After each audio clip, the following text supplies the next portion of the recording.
nothing like setting up a YouTube video and getting started to remind yourself that you have an enormous head.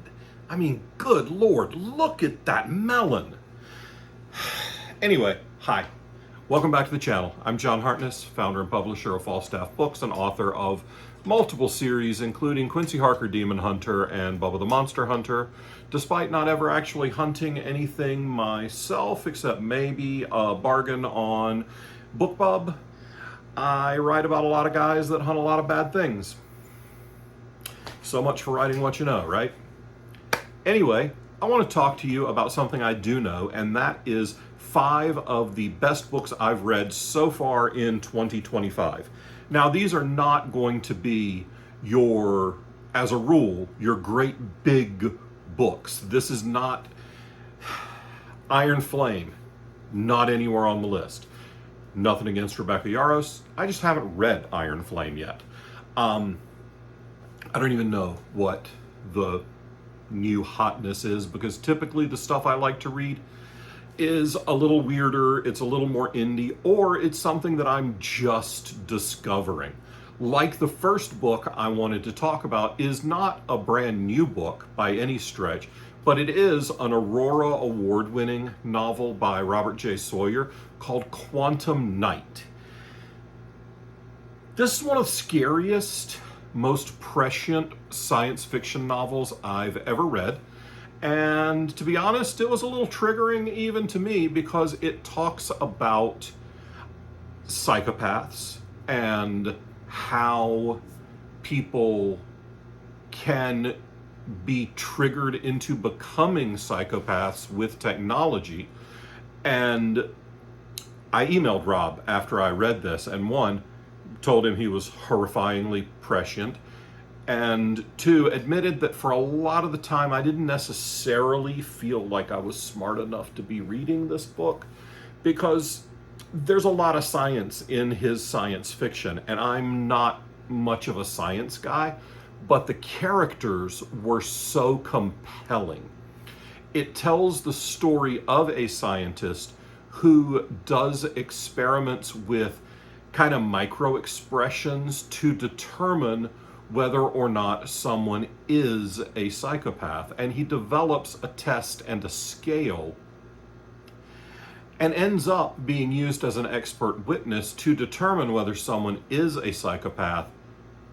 And then, because he uses this scale to determine that this person was a psychopath, but was always a psychopath, therefore they get acquitted of murder because they couldn't help it, because they were a psychopath.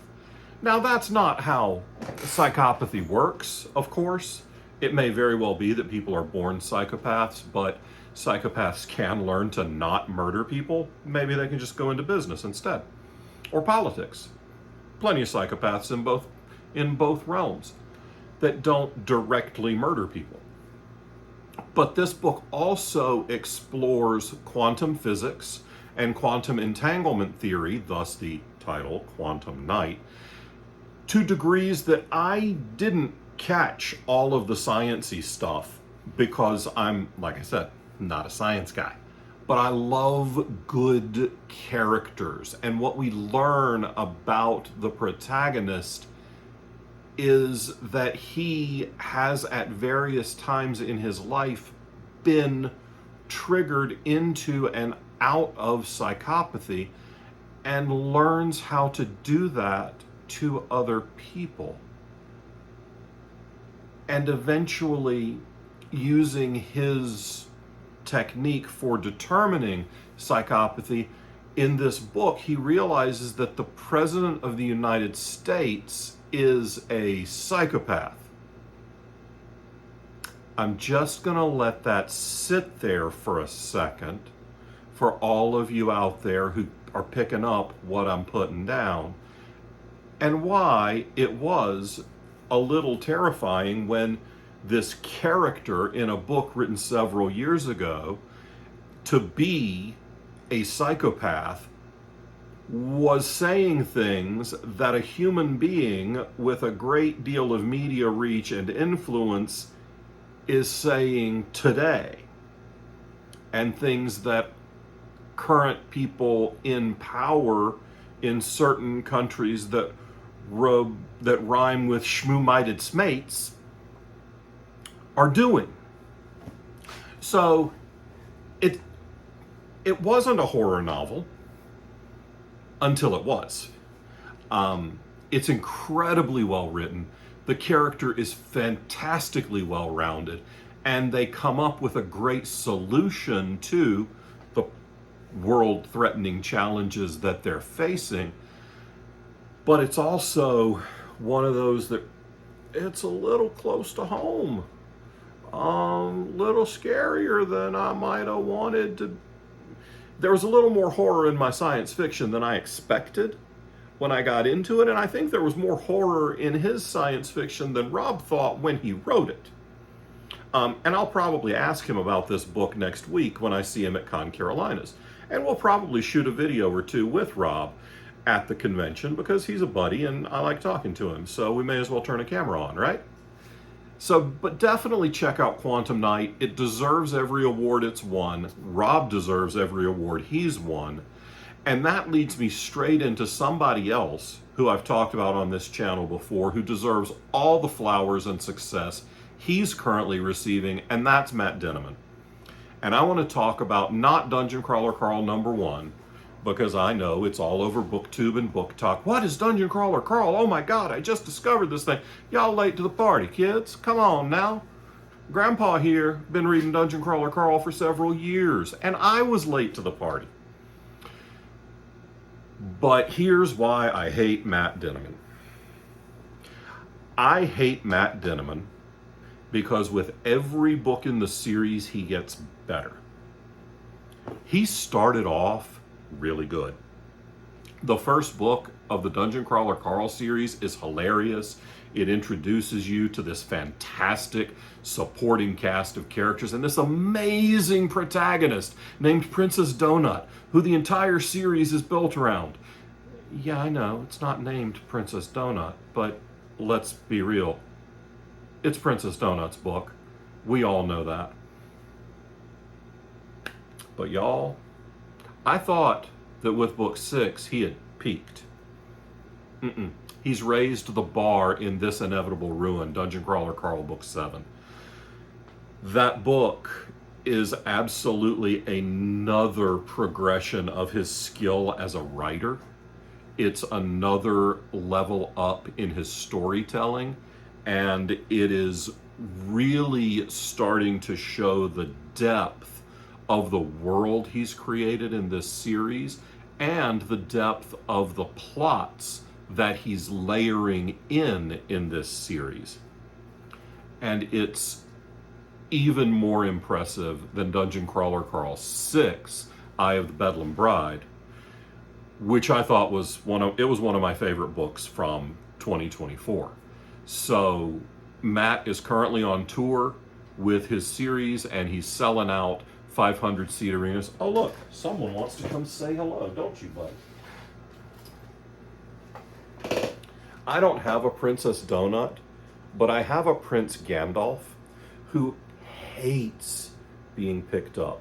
He loves to be petted. He loves to be brushed more than legit any cat I've ever known. But my God, he hates getting picked up. And you can see my wrist is a little jacked up, which means I don't really like picking up a 15-pound ball of floof right now either. He's sitting down there right now just kind of glaring at me. Note that I never pick up his sister Daisy on camera because I think there are explicit content warnings for the amount of blood I would shed were I to pick up that cat without her consent. And that consent has yet to be ever granted, so we don't pick up Daisy. But Dungeon Crawler Carl 7 is the best of the series. It's a chunk of a book, my God. But it is fantastic. It is currently out of print in paperback because Matt has sold the hardcover to, I believe Ace is publishing republishing the series. And I'm so happy for the success that he's found. He deserves every ounce of it. And if you haven't read or especially listened to the Dungeon Crawler Carl books, Jeff Hayes is a masterful narrator, and the supporting cast he assembles for the Dungeon Crawler Carl audiobooks is second to none, and you owe it to yourself to read these books, and you owe it to yourself to listen to them, because good Lord, it's just fantastic stuff. I love everything that they've done with this series. Can't say enough good things about it. But now let's get spoopy up in here. Let's get creepy. This is the time where if we were one of those snazzy booktube channels where people were prettier and did more edits, I would stop and come back with like really creepy backlighting. I'm not that guy. I'm the guy in the Walmart Star Wars shirt who does this for a living and likes to tell people about what he's doing. I'm not the pretty dude with the limited editions on his shelf, although these are actually limited editions, which can be acquired on the Falstaff Books Shopify. Shameless plug, TM. But if you want some spoopy in your life, you need Stephen Graham Jones. You need everything Stephen Graham Jones, because he is one of the best horror writers working today. He is right up there with whoever your favorite creepy ass horror writer is, and probably ahead of most of them. And the book I want to talk about right now, because I'm not finished reading his most recent release, The Buffalo Hunter, is I Was a Teenage Slasher. There's this whole subset of horror in recent years, and I don't know if it started with My Heart is a Chainsaw or Final Girl Support Group or any of half a dozen of these 80s vibed meta horror slashery novels, but I Was a Teenage Slasher is friggin' incredible. It's set in, I'm trying to remember, I think it's 1989 or 90 is when it was set. And for me, at 51, look, I'm a writer, math is hard, and I haven't had my birthday yet. So yeah, 51. Me at 51, I am the age of the protagonist in this book when the book was going, when the events in the book were happening. So all the pop culture references, I'm here for. I know them all. I know all the songs. I can sing all the songs very, very badly. There's a video of me doing that, probably on this channel somewhere. It's awful. Don't watch it unless you want to ridicule my singing voice. And feel free. So I Was a Teenage Slasher is, in my opinion, the best of these meta horror nouveau slasher books, because the guy knows what he's doing. You are in the head of a slasher looking back at slashing and exploring why and how and what happens and how it happens. And y'all, at the end of this book, I cried for a slasher. Jones managed to make this murderer so sympathetic and so relatable that at the end of the book I wept. Now, okay, look, that's not as tough a get as it may seem given my profane, tattooed, bearded, look like a biker gang member exterior. I cry at long distance commercials. I cry at Grey's Anatomy reruns, for God's sake. But this book wrecked my face. Isn't that what the kids are saying now? That's how you know I'm old, when I ask if that's what kids are saying. This book wrecked me. It tore me up. It was so beautifully written. The characters were so relatable, especially for someone who not quite so fondly remembers being in high school in the late 80s and very early 90s. It's fantastic. If you care anything about current horror writing and have any kind of nostalgia for 80s and 90s horror filmmaking, You need this in your life, and I cannot recommend it highly enough. And now it's time for the slightly self-promotional parts of the video, where I talk about two of my favorite books that I've edited this year. In addition to being the publisher at Falstaff Books and writing a couple of books every year, I also edit probably a quarter of what we produce at Falstaff. I don't know. I think I'm doing 6 or 8 novels this year, and then I'm doing another 4 to 6 freelance edits. So these are two of my top for this year. First up, I'm sorry, I completely turned away from the camera and microphone doing that, ignoring 4 years of theater education by talking away from you. And I don't know, man, it's been a long year. Yeah, I know it's May. It's been a long year. But something that'll brighten your year is the third book in the Fractured Fae series by Sarah J. Sover. This is Pixie Dusted, and that's a half ogre with a mohawk on a motorcycle. Don't tell me you need any more than that to buy the book, because let's be real. It's a half ogre with a mohawk on a motorcycle. And he's named after a friend of mine.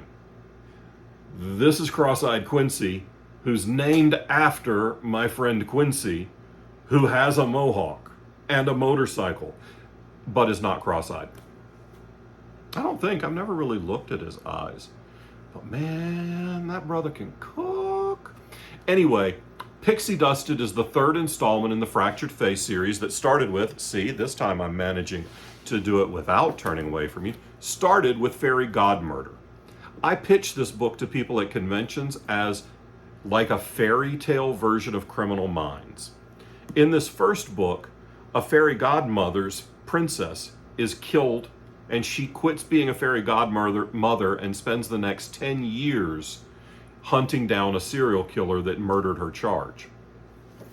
Well, in book 3, her pixie private investigating partner, say that 3 times fast, Chessa Moon, is the protagonist, because Gwen, the protagonist of the first book, has other things on her plate, and I ain't giving that shit away. You're going to have to read the first 2 books to get that one. But Chessa now is finding out that there's a new designer drug on the market that's killing Fae, and she needs to figure out who's selling it, where it's coming from, and what the plan is, because there's obviously going to be more going on than just drug dealers, because it's never just drug dealers unless it's drug dealers. And half ogre with a mohawk on a motorcycle. This book's great. It's dark urban fantasy. It's set in a recognizable Boston where magic is real, and it's out of the it's out of the Narnian closet, as it were. So there's lots of very relatable characters. There's lots of fantastic action and intrigue. And there's a plot twist at the end that's going to make you cuss and completely screech for the sequel. And it's going to be a couple years before that sequel comes out. Sarah is a fantastic writer. She's not necessarily a fast writer.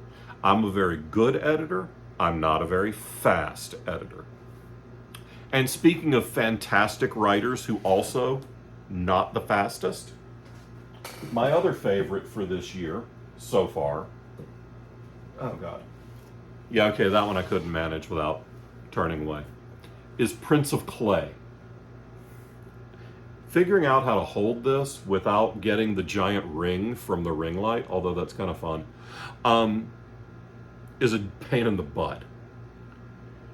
Joseph Rassi is one of my favorite writers.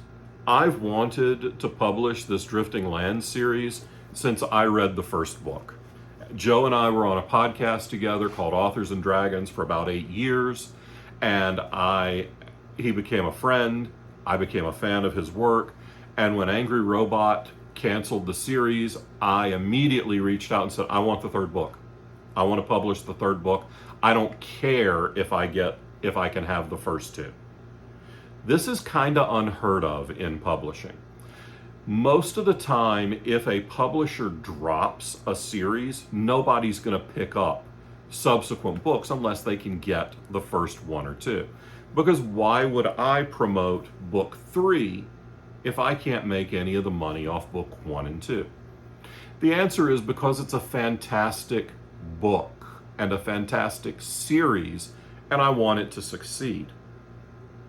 The benefit eventually became that I got the rights to 1 and 2 as well, and was able to republish Skyfarer and Dragon Road in 2024, to then have Prince of Clay come up in 2025. Now, this is more a science fantasy series because there are airships and floating islands orbiting around kind of a blown up ass planet. So it feels like space opera, but it's not in space. And it feels like a fantasy book because there's magic, but there's also kind of spaceships. So it's that blend of science fiction and fantasy and epic storytelling and redemption and hero's journey. And I wonder if there's any other franchise that would have something like that. I don't know. I can't think of it right now, but maybe you can leave a message in the comments if you can tell me a series that feels similar to The Drifting Lands that has been successful, because this stuff is amazing.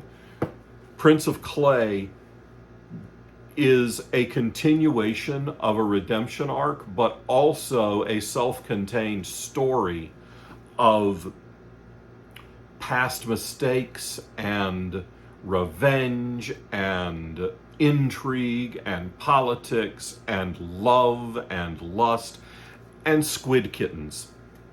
I said what I said. There are squid kittens in this book. I probably should have led with that, right? Because I could have just done like I did with the mohawked half ogre on a motorcycle and said, they're squid kittens. I don't need to say anything else. Just buy the damn book. They're squid kittens. So those are 5 of my recommendations for things that you really should be reading in 2025. And there's a couple of these are bestsellers. I Was a Teenage Slasher has done very well. Dungeon Crawler Carl #7, This Inevitable Ruin, has made the New York Times list. Quantum Night was an Aurora Award winner. Man, it is hard to say that for a redneck, because we bad enough about dropping our R's as it is. I don't even chew tobacco, and saying Aurora Award winner sounds like I got a mouthful of chaw. And then there's a couple of books that we've published at Falstaff, a couple of small press books. You can pick them all up at links down in the description. Take a minute and leave a comment and tell me what your favorite book so far of 2025 is. And you get bonus brownie internet points if it's not published by a massive New York publisher. So let me know what you love down in the comments. And don't forget to like, subscribe, and ring the bell to get notified. Bye.